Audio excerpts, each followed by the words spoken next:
Father Kuriakose Mundadan കൂടി telephone ലൈനിലുണ്ട്. Shri Kuriakose, father Kuriakose, ഇവിടെ നടപടികളിലേക്ക് കടക്കുകയാണ്. ഇനിയൊരു ഇളവില്ല ആർക്കും, കാരണം ഒരുപാട് സമയം നൽകി എന്നാണ് പറയുന്നത്. എന്താണ് താങ്കളുടെ പ്രതികരണം? അതായത് ഈ സഭയുടെ നിയമങ്ങൾ എന്ന് പറഞ്ഞ കാതോലിക നിയമങ്ങൾ ലംഘിച്ചുകൊണ്ടുള്ള നിയമനങ്ങളാണ് ഈ അപ്പസ്തോലിക അഡ്മിനിസ്ട്രേറ്റർ ചെയ്യുന്നത്. ഈ അപ്പസ്തോലിക അഡ്മിനിസ്ട്രേറ്റർ പറയുന്ന അല്ലെങ്കിൽ ഇപ്പോൾ ചെയ്യുന്ന പല കാര്യങ്ങളും കാനോനിക നിയമങ്ങൾക്ക് തന്നെ എതിരാണ്. അപ്പൊ കാനോനിക നിയമങ്ങൾക്ക് എതിരായിട്ട് പ്രവർത്തിച്ചുകൊണ്ട് എങ്ങനെയാണ് സഭാ നിയമങ്ങൾ പാലിക്കാൻ പറ്റുകയെന്ന് ഞങ്ങൾക്ക് മനസ്സിലാകുന്നില്ല. കാരണം ഇപ്പോൾ ഒരു പള്ളിയിൽ ഒരു അഡ്മിനിസ്ട്രേറ്ററെ നിയമിക്കണമെങ്കിൽ കൃത്യമായിട്ട് കാനൻ ലോ ചില വകുപ്പുകൾ പറയുന്നുണ്ട്. അങ്ങനെയുള്ള വകുപ്പുകളൊന്നും ഇപ്പോൾ അങ്ങനത്തെ ഒരു സാഹചര്യം ഞങ്ങളുടെ പള്ളികളിൽ ഇല്ല. ഞങ്ങളുടെ പള്ളികളിൽ സമാധാനപരമായിട്ട് കുർബാന ചൊല്ലി പോകുന്ന ഇടങ്ങളിൽ സംഘർഷങ്ങൾ ഉണ്ടാക്കാനാണോ കാനോനിക നിയമങ്ങൾ പറയുന്നത് എന്നുള്ള കാര്യം ഞങ്ങൾക്കറിയില്ല. അത് കത്തോലിക്ക സഭയുടെ വകുപ്പിൽപ്പെട്ടതല്ലല്ലോ. കത്തോലിക്ക സഭ സഭാ നിയമങ്ങൾ പാലിക്കുന്നത് സംഘർഷങ്ങളില്ലാതെ സമാധാനപരമായിട്ട് അവിടുത്തെ വിശ്വാസികൾ കുർബാനയിൽ പങ്കുകൊള്ളുവാനായിട്ടുള്ള രീതിയാണ്. അതാണ് ഫ്രാൻസിസ് മാർപ്പാപ്പയും പറയുന്നത്. അല്ലാതെ സംഘർഷങ്ങൾ മനഃപൂർവ്വം ഉണ്ടാക്കുന്ന തരത്തിൽ കാനോനിക നിയമങ്ങളെ വളച്ചൊടിച്ച് കാര്യങ്ങൾ ചെയ്യാൻ അപ്പസ്തോലിക് അഡ്മിനിസ്ട്രേറ്റർക്ക് സാധിക്കുന്നത് എങ്ങനെയാണെന്ന് നമുക്ക് മനസ്സിലാകുന്നില്ല. ഈ ഫാദർ കുര്യാക്കോസ് മുണ്ടാടൻ ഇവിടെ ഈ നടപടി അംഗീകരിക്കില്ലേ? ബിഷപ്പിനെ നടപടി അംഗീകരിക്കുന്നു വെച്ചാൽ ഈ നടപടി അംഗീകരിക്കുന്നു വെച്ചാൽ ഇന്ത്യയിലെ ഒരു പൗരൻ തന്നെയാണ് ഇവിടുത്തെ ഓരോ കത്തോലിക്ക വിശ്വാസിയും പുരോഹിതനും. അപ്പോൾ ഇന്ത്യയിലെ നിയമം എന്തുകൊണ്ട് സഭാ നിയമങ്ങൾ അംഗീകരിക്കുന്നു ചോദിച്ചാൽ സഭാ നിയമങ്ങളിൽ സത്യവും നീതിയും ഉള്ളത് കൊണ്ടാണ്. പക്ഷെ ആ സഭയിൽ നിന്ന് ഞങ്ങൾക്ക് സത്യവും നീതിയും കിട്ടാത്തത് കൊണ്ടാണ് ഈ സഭാ മേജർ ആർച്ച് ബിഷപ്പ് തന്നെ കോടതിയോട് പറഞ്ഞത് ഈ കുർബാനയുടെ കാര്യങ്ങളിൽ കോടതിക്ക് ഇടപെടാമെന്നാണ്. അങ്ങനെ കുർബാനയുടെ കാര്യങ്ങൾക്ക് കോടതിക്ക് ഇടപെടാമെങ്കിൽ ഇന്ന് ഞങ്ങളുടെ ഈ പറയുന്ന പള്ളികളിലൊക്കെ കോടതി കേസുകളുണ്ട്. ഇപ്പോൾ ആ കോടതി കേസുകളെ മറികടന്ന് അപ്പസ്തോലിക് അഡ്മിനിസ്ട്രേറ്റർ ചെയ്യുന്നത് കോടതി അലക്ഷ്യമായിട്ടാണ് എനിക്ക് തോന്നുന്നത്. ഈ കാനോൻ നിയമപ്രകാരം തന്നെയാണ് ഇപ്പോഴത്തെ നടപടികളെന്നാണ് പറയുന്നത്. അതായത് കാനൂനിക നിയമങ്ങളിലൂടെ ഇവിടുത്തെ ഒരു വിശ്വാസിക്ക് ലഭിക്കേണ്ട സത്യവും നീതിയും കിട്ടാത്തത് കൊണ്ടാണല്ലോ ആ കാനൂനിക നടപടികളെ ചോദ്യം ചെയ്തുകൊണ്ട് ഒരു പൗരൻ എന്ന നിലയ്ക്ക് സിവിൽ കോടതിയിലേക്ക് പോകുന്നത്. അപ്പോൾ സിവിൽ കോടതിയിൽ അതിന്റെ പരിശോധനകൾ നടക്കുകയാണ്. അങ്ങനെ സിവിൽ കോടതിയിൽ അതിന്റെ പരിശോധനകൾ നടക്കുമ്പോൾ അതിനെ മാനിക്കാതെ, സിവിൽ കോടതിയുടെ നിയമങ്ങളെ മാനിക്കാതെ ഒരു സഭാധ്യക്ഷന് അതിന് വിരുദ്ധമായിട്ട് കാര്യങ്ങൾ ചെയ്യാൻ സാധിക്കുന്നത് എങ്ങനെയാണ്? അത് കോടതിയെ ലക്ഷ്യമാവൂലേ? അത് മാത്രമല്ല, ഈ ബിഷപ്പിനെ ധിക്കരിച്ചുകൊണ്ട് വൈദികർക്ക് എങ്ങനെ എത്രനാൾ മുന്നോട്ട് പോകാൻ കഴിയുമെന്നൊരു പ്രശ്നം കൂടി ഉണ്ടല്ലോ ഫാദർ. ഞങ്ങൾ ബിഷപ്പിനെ അല്ല ധിക്കരിക്കുന്നത്. ഞങ്ങൾ ഈ സിനഡ് സഭയുടെ ഉള്ളിലാണെങ്കിൽ ഈ സിനഡ് എടുക്കുന്ന തീരുമാനം സഭാ നിയമങ്ങൾക്ക് അനുസൃതമാണ് ആയിരിക്കണം. അപ്പൊ ഈ കുർബാനയുടെ 50-50 എന്നുള്ള തീരുമാനം ഈ സഭയുടെ നടപടികൾക്ക് വിരുദ്ധമായിട്ടാണ് ചെയ്തിരിക്കുന്നത്. അതിനെ ഞങ്ങൾ ചോദ്യം ചെയ്തിട്ട് അതിന് കൃത്യമായ ഉത്തരം ഞങ്ങൾക്ക് ലഭിച്ചിട്ടില്ല.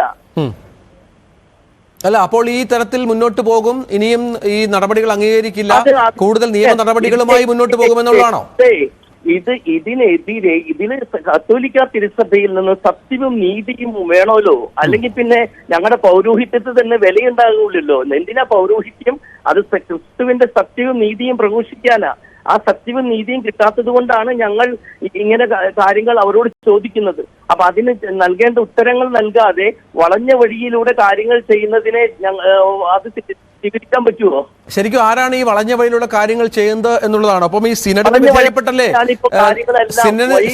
വിധേയപ്പെട്ടല്ലേ നിങ്ങൾ നിൽക്കേണ്ടതെന്നൊരു ചോദ്യം കൂടി ഉണ്ടല്ലോ. സിനഡിന് വിധേയപ്പെട്ട് നിൽക്കുമ്പോഴും സത്യവും നീതിയുമുള്ള സിനഡിന് വിധേയപ്പെട്ടാണ് നിൽക്കുന്നത്. ഒരു പൊതു പ്രസ്ഥാനം അതിലെ പ്രജകളെ നിലനിർത്തുമ്പോൾ അതിന് കൃത്യമായ കാനൂനിക നിയമങ്ങളുണ്ട്. ആ കൃത്യമായ കാനൂനിക നിയമങ്ങൾ പാലിക്കേണ്ടവർ അത് പാലിക്കാതെ കാര്യങ്ങൾ ചെയ്യുമ്പോൾ അത് ചോദ്യം ചെയ്യപ്പെടേണ്ടതല്ലേ? ഈ കേരളത്തിലെ സംവിധാനങ്ങളോടുള്ള സിനഡ് അടക്കമുള്ള സമയമുള്ള എതിർപ്പാണോ നിങ്ങൾക്കുള്ളത്? അവിടെയാണോ നിങ്ങൾ പറയുന്ന ന്യായവും നീതിയുമായുള്ള ഒരു നടപടി അവരുടെ ഭാഗത്തുണ്ടാകുന്നില്ല എന്ന പരാതി അവരോടാണോ? സിനഡ് പിതാക്കന്മാർ ഈ കുർബാനയെ കുറിച്ച് തീരുമാനിച്ചപ്പോൾ അവർ എടുക്കേണ്ട നടപടിക്രമങ്ങൾ പാലിക്കാതെ വളഞ്ഞ വഴിയിലൂടെ അങ്ങനെ ഒരു തീരുമാനം വന്നതുകൊണ്ടാണ് എറണാകുളം അതിരൂപതയിലെ വൈദികരും വിശ്വാസികളും ഒന്നടങ്കം അതിനെ എതിർത്തുകൊണ്ടിരിക്കുന്നതും. അതിന് ഇതുവരെ കൃത്യമായ ഉത്തരം നൽകാതെ വെറും ഉപരിപ്ലവമായ കാര്യങ്ങളിലൂടെ ഭീഷണിപ്പെടുത്തിയും ശിക്ഷാ നടപടികളെ കുറിച്ചും പറഞ്ഞും സത്യത്തിന് വിരുദ്ധമായി നീതിയുക്തമല്ലാതെ പ്രവർത്തിക്കുന്നതിനെ ചോദ്യം ചെയ്യേണ്ടതായിട്ട് വരും, ചെറുക്കേണ്ടതായിട്ട് വരും. ശരി, ഒപ്പം ഈ മാർപ്പാപ്പയുടെ സർക്കുലർ കൂടി ഉണ്ടല്ലോ, സിനഡ് നിർദ്ദേശം അംഗീകരിക്കണം എന്നുള്ളത്. മാർപ്പാപ്പ എന്ന് പറയുന്നത് മാർപ്പാപ്പയെ ഒത്തിരി ഇക്കാര്യത്തിൽ തെറ്റിദ്ധരിപ്പിച്ചിട്ടുണ്ട്. അത് ഞങ്ങൾ ആവർത്തിച്ച് പറഞ്ഞു. ഈ മാർപ്പാപ്പയെ ഒത്തിരി തെറ്റിദ്ധരിപ്പിച്ചിട്ടാണ് അങ്ങനെ ഒരു സർക്കുലറും വീഡിയോ മെസ്സേജൊക്കെ വന്നത്. അത് പിന്നീട് പല പ്രാവശ്യവും ഇവിടുത്തെ നുൻഷ്യോ തന്നെ പ്രൈവറ്റ് ടോക്കുകളിലൊക്കെ പലപ്പോഴും പറഞ്ഞിട്ടുണ്ട്. ഈ കാര്യങ്ങൾ വേണ്ട വിധത്തിലല്ല, ഇതിന്റെ നടപടിക്രമങ്ങളിൽ ഒത്തിരി അപാകതകൾ വന്നിട്ടുണ്ട്. ഈ സിനഡിന് ആ അപാകതകൾ കണ്ടെത്തി തിരുത്താനായിട്ടുള്ള ഉത്തരവാദിത്തമുണ്ട്. ആ ഉത്തരവാദിത്തം സീറോ മലബാർ സിനഡ് കൃത്യമായിട്ട് നിർവഹിക്കട്ടെ. ഒപ്പം ഈ ഇങ്ങനെ നടപടിയുമായി മുന്നോട്ട് പോയാൽ എന്തായിരിക്കും മറ്റ് നീക്കങ്ങൾ നിങ്ങളുടെ? നടപടിയായിട്ട് പുതിയ സഭ എന്ന അഭ്യൂഹം കേൾക്കുന്നുണ്ട്, അങ്ങനെ വല്ലതും സംഭവിക്കുമോ?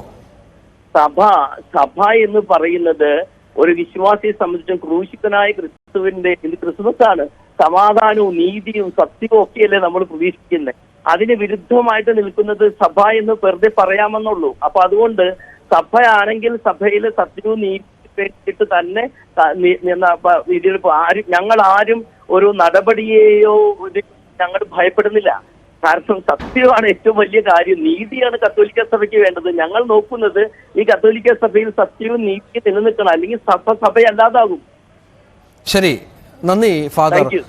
ഈ വിഷയത്തിൽ ശ്രീ കുര്യാക്കോസ് മുണ്ടാടനാണ് പ്രതികരിച്ചത്. ടോം കുര്യാക്കോസ്, അതാണ് രണ്ടും കൽപ്പിച്ചാണ് വിമതപക്ഷം. വേണമെങ്കിൽ നമ്മൾ പറഞ്ഞതുപോലെ ഒരു സഭ, പുതിയ സഭയ്ക്കുള്ള സാഹചര്യങ്ങളൊക്കെ ഉരുത്തിരിഞ്ഞു വരുന്നുണ്ട്. ന്യായവും നീതിയുമുള്ള ഒരു സഭ എന്നുള്ളത് ഏറ്റവും പ്രധാനമായി അവർ കാണുകയും ചെയ്യുന്നു. എന്താണ് പ്രതീക്ഷിക്കേണ്ടത് ടോം? വലിയൊരു പൊട്ടിത്തെറിയിലേക്കാണോ കാര്യങ്ങൾ?